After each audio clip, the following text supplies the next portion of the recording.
sini saya akan membahas tentang materi pertama, yaitu masuknya Islam di Spanyol.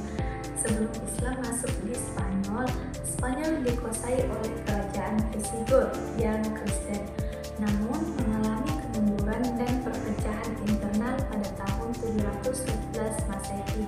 Pasukan Muslim dipimpin Tariq bin Ziyad menyeberangi Selat Gibraltar dan mengalahkan Raja Roderick. Penaklukan ini didukung oleh strategi militer unggul dan dukun lokal termasuk dari kaum Yahudi.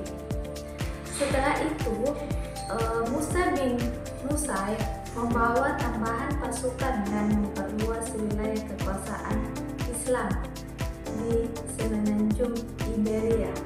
Spanyol kemudian menjadi provinsi kekuasaan dinasti Umayyah sebelum berkembang menjadi kekhalifahan mandiri. Kemudian di sini saya juga akan membahas tentang bagian B, yaitu periodisasi Islam di Spanyol. Periodisasi Islam di Spanyol terbagi menjadi 6 periode. Yang pertama adalah periode gubernur pada tahun 711 Masehi sampai 756 Masehi. Pemerintahan dijalankan oleh gubernur dari pusat Umayyah. Masa ini ditandai konsolidasi kekuasaan, tapi juga ketidakstabilan politik. Dan yang kedua adalah periode keemiratan Umayyah pada tahun 756 sampai 929 Masehi. Abdurrahman mendirikan emirat independen di Cordoba. Spanyol mulai mengalami kemajuan budaya dan pemerintahan. Kemudian yang ketiga, periode kekhalifahan Umayyah pada tahun 929 sampai 1031 Masehi. Abdurrahman mendirikan kekhalifahan Cordoba. Ini masa kejayaan Islam di Spanyol dengan memajukan besar di ilmu, pengetahuan, seni, dan ekonomi. Kemudian yang keempat adalah periode Muluk At-Tawaid pada tahun 1031 Masehi sampai 1086 Masehi. Setelah kekhalifahan runtuh, muncul banyak kerajaan kecil. Meskipun politik terpecah, budaya dan ilmu tetap berkembang pesat. Kemudian yang kelima ada periode dinasti Berber pada tahun 1086 Masehi sampai 1248 Masehi. Kekuasaan dipegang oleh dinasti Al-Murabit dan Al-Mohad dari Afrika Utara yang datang untuk membantu menghadapi serangan Kristen. Kemudian periode yang terakhir adalah periode kerajaan Granada pada tahun 1248 sampai 1492 Masehi. Wilayah Islam tersisa hanya di Granada di bawah dinasti Nasrid. Meskipun terdesak, Granada tetap bersinar dalam budaya dengan Alhambra sebagai peninggalan penting. Pada tahun 1492 Masehi, Granada jatuh ke tangan kerajaan Katolik, mengakhiri kekuasaan Islam di Spanyol. Baik, saya akan lanjutkan pembahasan pada bagian C, yaitu kemajuan peradaban Islam di Spanyol. Peradaban Islam di Spanyol atau Andalusia mencapai puncak kejayaannya melalui kontribusi besar dalam berbagai bidang ilmu pengetahuan, seni, dan teknologi. Dalam bidang ilmu pengetahuan, para ilmuwan Muslim Spanyol memainkan peran penting dalam pengembangan matematika, astronomi, kedokteran, kimia, fisika, dan filsafat, yang kemudian memberi pengaruh besar pada kebangkitan ilmu pengetahuan di Eropa. Sedangkan di bidang arsitektur dan seni, mereka menghasilkan karya agung seperti Masjid Cordoba dan Istana Alhambra, serta memperkaya seni dekoratif dan tekstil. Sementara itu, di bidang sastra dan linguistik, muncul bentuk puisi baru dan karya-karya prosa bernilai tinggi yang mencerminkan kehidupan dan pemikiran masyarakat Indonesia. Terus dalam pertanian dan teknologi, Muslim Spanyol memperkenalkan sistem irigasi modern dan berbagai inovasi yang meningkatkan produksi pertanian serta memengaruhi industri Eropa.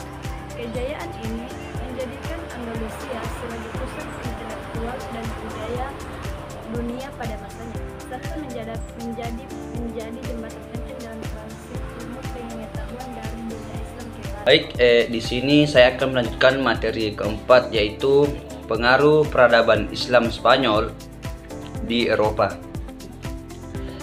Pengaruh peradaban Islam di Spanyol itu memiliki beberapa pengaruh.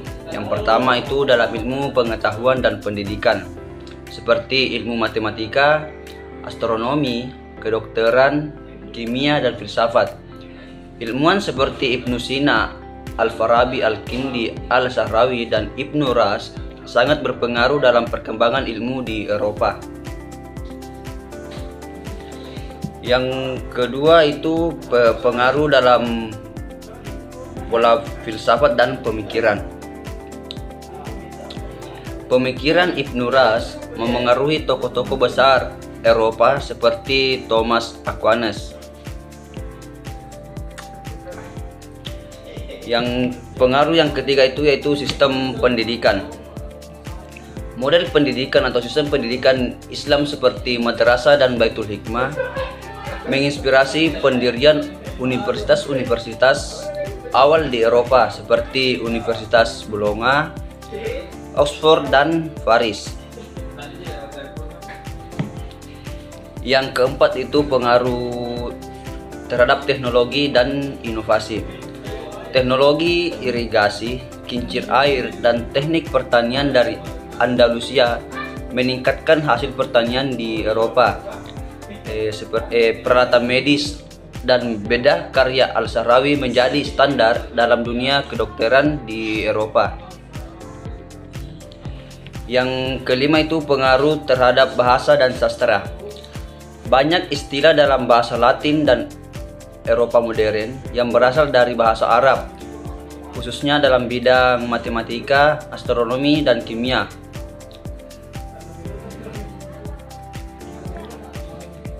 Yang pengaruh yang keenam yaitu pengaruh di bidang arsitektur dan seni. Gaya arsitektur Islam seperti lengkungan tapal kuda, kaligrafi, dan taman geometris memengaruhi arsitektur Gotik dan Romawi di Eropa. Yang ketujuh itu pengaruh terhadap toleransi dan konsistensi.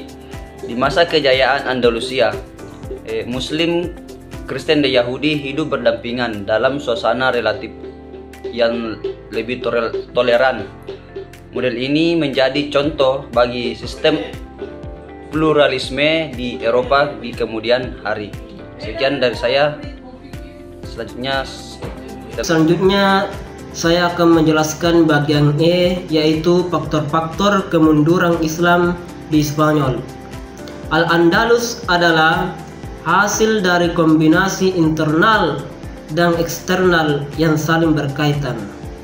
Yang pertama adalah perpecahan politik, disintegrasi kekuasaan.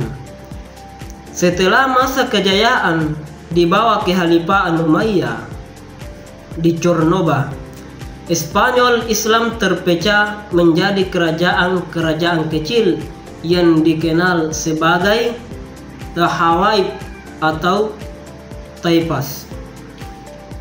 Masing-masing wilayah dipimpin oleh penguasa sendiri yang saling bersaing dan bahkan meminta bantuan kepada kerajaan Kristen dalam konflik antara mereka. Ini memperlemah kekuatan Islam secara keseluruhan.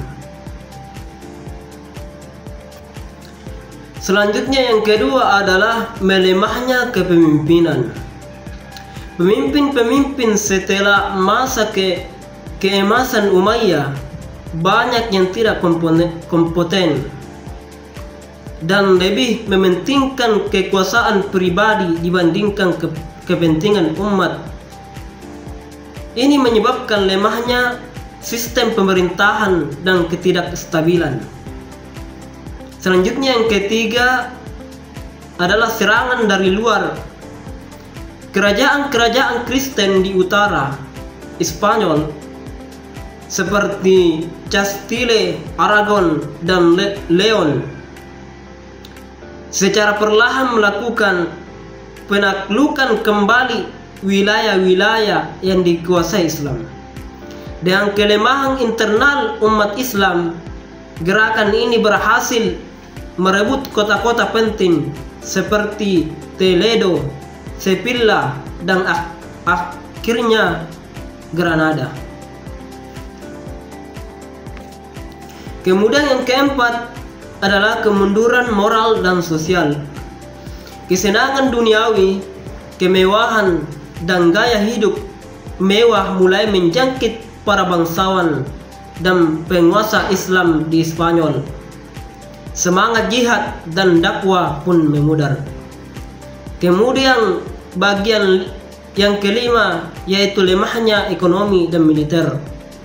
Karena konflik internal dan tekanan dari luar, sektor ekonomi melemah dan kekuatan militer pun tidak mampu lagi menahan serangan kerajaan-kerajaan Kristen. Pajak meningkat dan kesejahteraan rakyat menurun. Sekianlah yang dapat saya sampaikan. Assalamualaikum warahmatullahi wabarakatuh.